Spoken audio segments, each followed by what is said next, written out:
Pojď se mnou podívat na 5 absolutně nejsilnějších očních technik v celém Naruto vesmíru.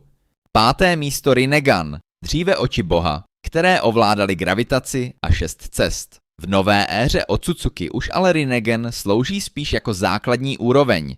4. místo Rinne Sharingan, třetí oko Kaguji a Madary, král klasického Naruta. Dokáže spustit nekonečné Tsukuyomi na celou planetu a okamžitě teleportovat dimenze.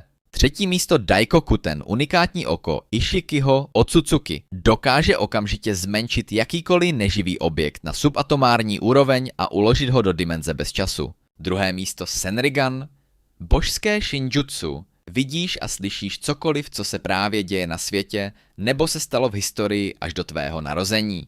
1. místo Jogan, dojutsu boha Shibaiho. Techniky na samém vrcholu hierarchie, které překračují fyzikální i časové zákony a stojí na pomezí božství.